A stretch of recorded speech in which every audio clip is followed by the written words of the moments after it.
Hey folks, Machinery Pete here. Got a real treat for you today. I'm in Atlanta, Indiana. I'm here with Gary Reynolds, owner of Reynolds Farm Equipment, legendary John Deere dealer here in central Indiana. Gary, boy, you had a great event here today, the Future of Ag Breakfast you put on. It was awesome.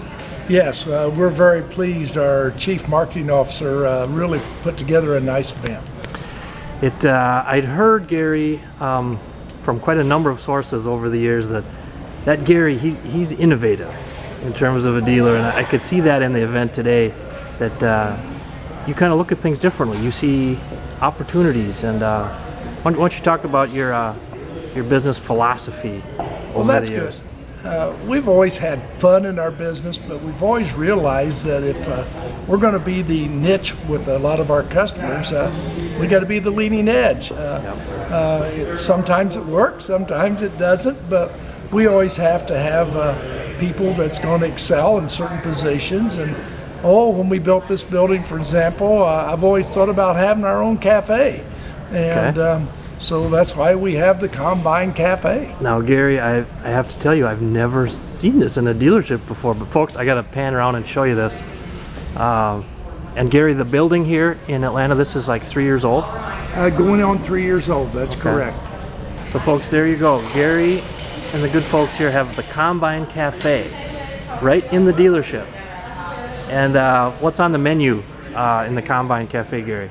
We always have a staple menu, and then we always have a daily special, but what would any cafe in the Midwest be without breaded tenderloins? Perfect. Yeah, that's awesome. Well, now Gary, let's talk about yourself. You, with Reynolds Farm Equipment, was started in 1955? Yes, we're celebrating our 60th year. Okay. We started December 55. My folks did it. They came straight off a small dairy and hog farm in December 55, and they went through some very trying times, and then unfortunately I got to go through the 80s, which was other trying times, and so we're very fortunate. We've gotten to grow to about 5 ag locations here in Indiana, and a couple other locations out of state that are affiliated with the John Deere Golf and Turf Equipment. Okay. So your folks started in 1955, and your mom and dad's name, Gary? Mac and Arlene Reynolds. Mac and Arlene. Yes, they were straight off the farm. They had a good banker, but they didn't have much money. Okay. In fact, my mother always tells me the story that in March of 56, that hogs went down to about $8 or $9. And she turned to my dad and said, "Mac, what did you do with our $18,000?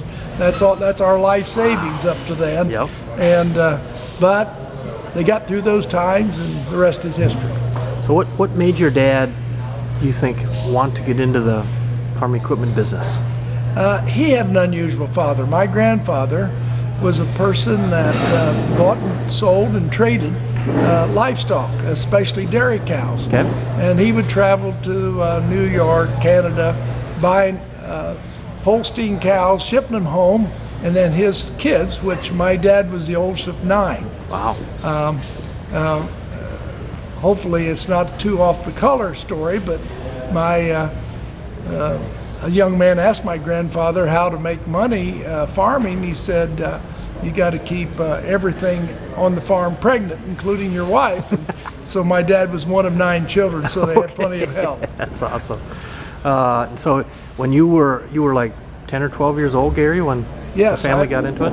Yes, I was 12 years old. My dad actually had to look for a business because he had asthma and allergy, and strong allergies. And plus, again, my grandfather was the type of person that says, the only way you're going to have anything is if you go out and make it on your own. He said this land, he had 500 acres back then that he had purchased from Butler University, and that had been willed to him. But he said, it'll always be my land, it won't be yours. And so he encouraged every one of the kids to leave home and make it for themselves. Okay. Now so you've had a lifetime in the farm equipment business, Gary. And gosh, you look around at all this machinery now and GPS, and it's huge versus when you were a little guy in 1955. What do you make of all this? Well, it's been great. The truth of it is we've got to experience a lot of different facets of agriculture, from an old 2-row corn planter all the way up to 48 rows. You look back on it, and it's almost been surreal and almost been a dream. But the last 10 years where we've embraced agriculture through the technology, that's even the biggest dream of all. Well, Gary, now what I find so interesting, and how old are you now, Gary? You're 70? I'm 72. 72. But you are not shying away from these technology changes, and you're leaning in, you're embracing. Why don't you talk about that a little bit? Oh, because I know it's a must. I think I want to be fair to everybody and realize that all technology is not for everybody, and we have to still sort that out. But I think we play the biggest role in helping use technology where it's the most applicable, and it's going to make our customers the most money. We've seen our customers make more money because of auto steer and all the GPS, and so nothing's going to slow down now. And even though I couldn't run a corn planter myself, I could hardly move some of these new tractors because I'm not technically savvy enough. I know it's important. And that's my vision, is that we got to keep embracing it. Okay, I love it, Gary. That's why you've been successful over the years and built what you've built. Now, you have 60 years in the business, and as you look ahead, let's say 20, 25 years, what do you think? Where do you see farming going in the farm equipment business? Well, I think I see as much in this area, and I see as much in crops too. I think we're going to be surprised that while we're 95% corn, soybean farmers here in the Midwest, I think you're going to start seeing 3 and 4 crops, different types of crops. Okay. Just to think that there's farmers already in our area that's raising hops. Who would ever thought those kind of things? But with all the microbreweries and stuff, those. So I don't want to say that we won't have more additional crops, and who's going to be to say that we won't have a double crop with corn being part of it? I visualize that, and probably what helps that is the fact that when you can plant, you got to maybe plant what you're going to do in double crops 3 or 4 days. So while I first thought that maybe 10-mile-an-hour planting was crazy, I think we're going to have more people doing that within a year or two than you can imagine. Oh, that's a very interesting insights, Gary. It'll be fun to see what unfolds in the future. But I gotta say, it seems to me like you're still having fun. In the farm equipment business. Absolutely. And I tell you, I've got the best staff that I work with that I've ever had in my life.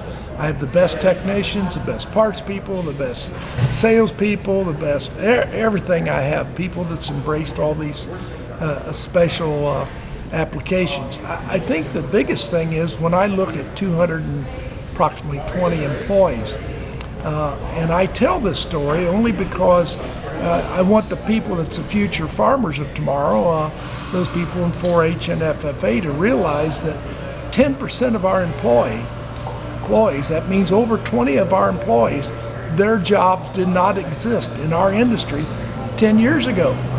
So who's to say that in 10 years from now, that 20% of our workforce won't be in jobs that never existed before? Absolutely.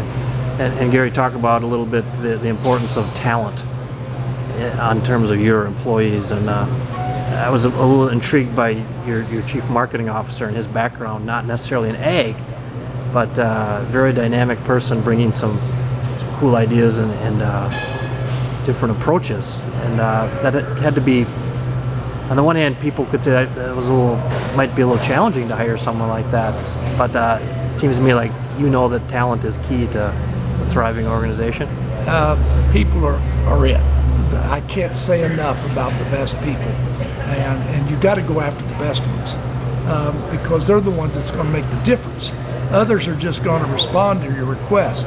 The best people are going to get out of the box and think about what could be. I love it, Gary. Well, thank you very much for your time, Gary. It's fascinating to hear the history of Reynolds Farm Equipment, and you guys have a great reputation around the country, Gary. And folks want to visit your website, it's reynoldsfarmequipment.com. That is correct. Okay, well, thanks again, Gary. Thank you.